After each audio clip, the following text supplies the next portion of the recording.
తెలుగు రాష్ట్రాల్లో నేడు గణేష్ నిమజ్జనోత్సవం భారీగా ఏర్పాటు చేసిన అధికార యంత్రాంగం.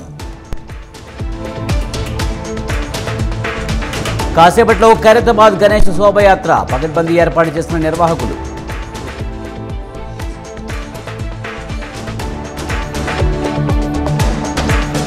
ఖైరతాబాద్ బడా గణేష్ హుండీ లెక్కింపు 70 లక్షల రూపాయల ఆదాయం వచ్చినట్లు వెల్లడి.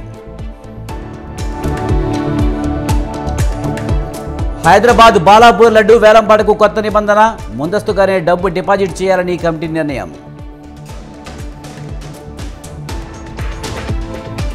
రాజీవ్ విగ్రహావిష్కరణలో బీఆర్ఎస్పై రేవంత్ రెడ్డి విమర్శలు, నోరు జారితే ఫామ్ హౌస్లో జిల్లెలు మొలిపిస్తానని వార్నింగ్. నటి కాదంబరి జత్వానీ కేసులో 3 ఐఏఎస్లపై వేటు, చారిత్రాత్మక నిర్ణయమన్న ఎమ్మెల్యే రఘురామకృష్ణరాజు. అమరావతి రైతులకు కౌలు డబ్బులు విడుదల, అన్నదాతల ఖాతాల్లో సిఆర్డీఏ నిధులు జమ. జానీ మాస్టర్కు జనసేన షాక్, పార్టీకి దూరంగా ఉండాలని హైకమాండ్ ఆదేశం. ప్రకాశం బ్యారేజీలో కొనసాగుతున్న బోట్ల తొలగింపు, ఇప్పటికే బెడిసికొట్టిన 4 వ్యూహాలు.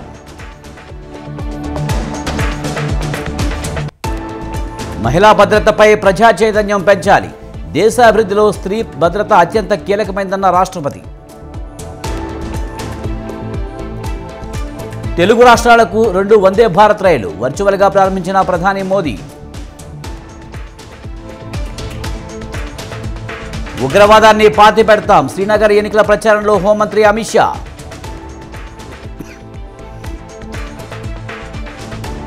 రేపటి నుంచి ఎన్పీఎస్ వాత్సల్య పథకం ప్రారంభం, కేంద్ర మంత్రి నిర్మలా సీతారామన్ చేతుల మీదుగా స్టార్ట్.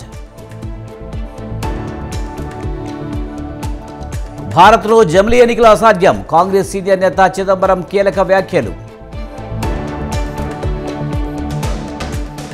కులగణనపై కేంద్రాన్ని నిలదీసిన రేణుకా చౌదరి, అధికారంలోకి వస్తే తాము చేసి తీరుతామని స్పష్టం. సీఎం మమతా బెనర్జీ ఆఖరి ప్రయత్నం సఫలం, చర్చలకు డాక్టర్లు అంగీకారం.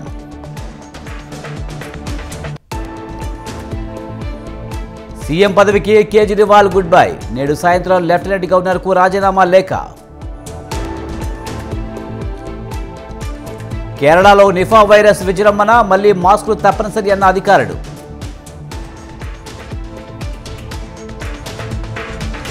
భారత్తో అపార్థాలు తొలగిపోయాయి, మాల్దీవుల విదేశాంగ మంత్రి జమీర్.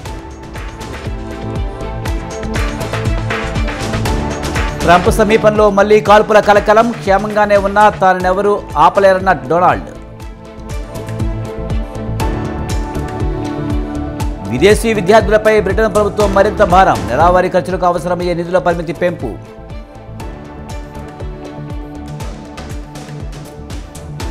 చైనాలో బిబింకా టైఫూన్ బీభత్సం, మూతపడ్డ విమానాశ్రయాలు.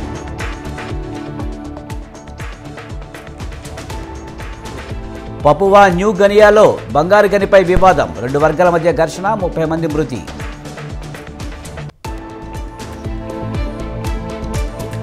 ఆసియా ఛాంపియన్స్ హాకీలో ఫైనల్స్కు భారత్, నేడు చైనాతో అమీతుమీ.